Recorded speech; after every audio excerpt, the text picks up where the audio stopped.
Hello everyone. वो इसे जाने से पहले अपने हेयर्स वॉश कराने के लिए कहता है कि देखो, मेरा हैंड इंजर्ड है, मैं खुद कैसे करूं। मजबूरी में टियान को उसका कहा मानना ही पड़ गया था। यहाँ पे वो तो इसके बालों के साथ खिलने ही लग जाती है। अब ये जानबूझ के यूं प्रीटेंड करने लगता है कि जैसे उसकी आंखों में शैम्पू चला गया हो।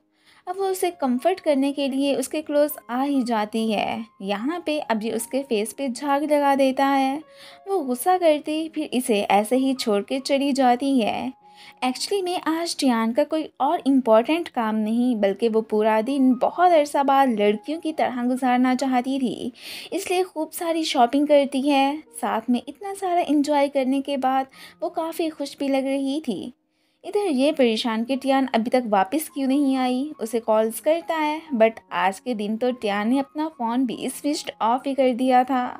मैनीक्योर करवाने के बाद तो टियान की खुशी देखने लायक होती है। उसके हैंड्स बहुत ही प्रीटी लग रहे थे। जैसे ही वो इन्हें देखते हुए खाना खाने लगती है, पीछे से बिंग की नज़र उस पर पड़ ही जाती है। अब इसे देख के ये अपने नेल्स छुपाने ही लग गई थी। इसे क्या पता कि वो ऑलरेडी इसके लड़की होने का जानता है।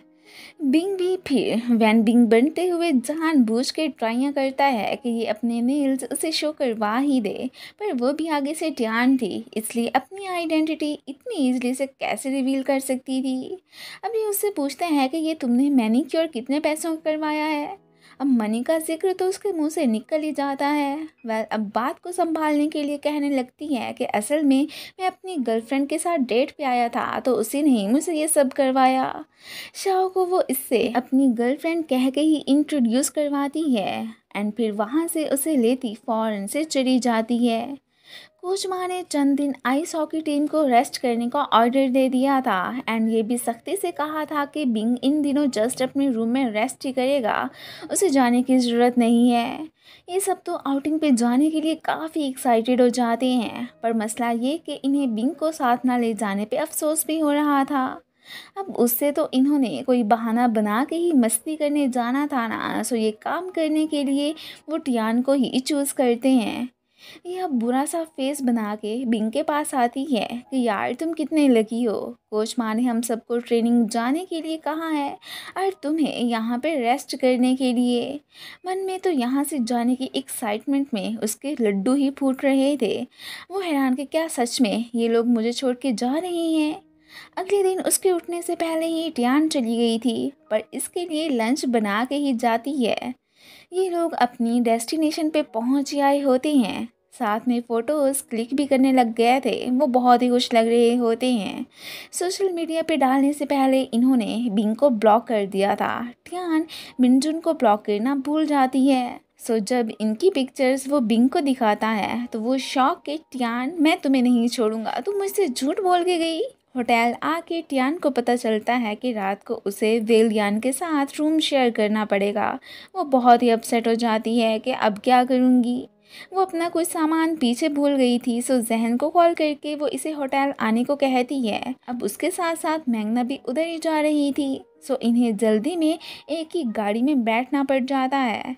इधर इन लोगों का खुशी के मारे कोई ठिकाना ही नहीं था। सभी ने आज घूमने जाने के सारे प्लान्स बना लिए होते हैं। अब अपने पीछे से बिंग की आवाज़ सुन के सबके चेहरे की हवाएं ही उड़ जाती हैं। इनके प्लान्स पे तो पानी ही फिर गया था। अब ये यूं प्रिटेंड करने लगते हैं कि जैसे ही वो वाकई में ट्रेनिंग पे आए हों। ऐसा तो जाहिर है उन्हें करना ही था। बिंग ठहरा उनका मॉनिटर, सो वो अपना फ़र्ज़ निभाते हुए उनसे खूब सारी ट्रेनिंग करवाता है कि तुम लोग यही तो इधर करने आए थे ना, सो मैं तुम्हारी थोड़ी सी हेल्प कर देता हूँ। खुद मज़े से इन्हें दूर बैठा इंजॉय करते हुए देखने लगता है। ये बेचारे, फिर इनकी शक्लें देखने वाली होती हैं। मिनजुन को ब्लॉक ना करने की गलती टियान की थी, सो पनिशमेंट के तौर पे सारे उसे ही बिंग को जाके सच्चाई बताने का कहते हैं कि वरना इसने हमारा भरता बना देना है। इससे पहले कि वो उसके पास जाती, जहन का मैसेज आते ही ये तो फ़ौरन से भाग जाती है। अब उसके दगा देने के बाद वेलियान डिसाइड करके फिर इससे बात करने आ जाता है। टियान ने चुपके से अपना सामान जहन से ले लिया था, इस तरह कोई भी इन दोनों को देख ही नहीं पाता। वेलियान इधर उधर की बातें करके ये उससे असल बात करके अपोलोजाइज करना चाहता था। फिर बिंग की डांट का सोच के कुछ भी नहीं कहता और वहाँ से चला जाता है। नेक्स्ट बिंग ने सबको गार्डन जाके फ्रूट्स पिक करने का ऑर्डर दे दिया था। अब वो मॉनिटर था, उसे भला कोई क्या कह सकता था, इसलिए सबको ऑर्डर मानना ही पड़ जाता है। अब इन्हें अपना पार्टनर भी चूज करना था। वेलियान टियान को अपनी साइड पे करना चाहता था, पर उससे पहले बिंग उसे लेता वहाँ से जाने लगता है। ये तो यहाँ पे बिंग को चिढ़ाने का मौका हाथ से जाने ही नहीं देती। इसे ग्रेप्स उठाते देख के बिंग भी फिर साथ में फ़ोटो क्लिक कर लेता है। ये थोड़ा बहुत गुस्सा जताने लगती है। फिर ये देखती हैं कि अरे वाह, अभी स्नोफॉल होने वाली है।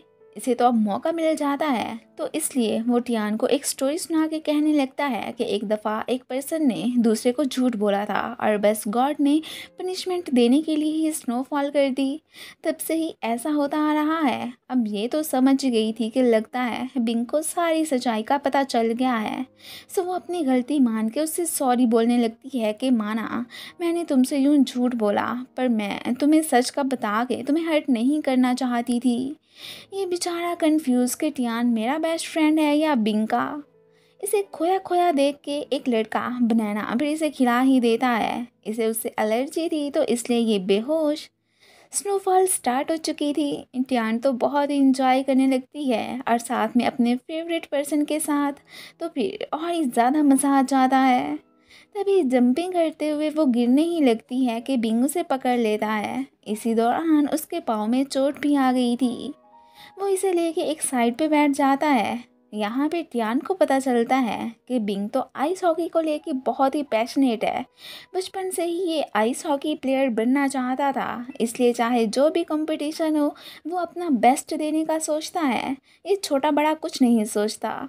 टियान भी उसे बताने लगती है कि मैंने तो ये आइस हॉकी टीम अपनी मॉम की इच्छा पूरी करने के लिए ही ज्वाइन की है। मुझे खुद पता ही नहीं कि मैं आखिर क्या चाहती हूँ। यहाँ पे ये उसके सर पे प्यार से हाथ रख के कहने लगता है कि कोई बात नहीं, एक ना एक दिन तुम ज़रूर अपने पैशन को चूज़ कर लोगी।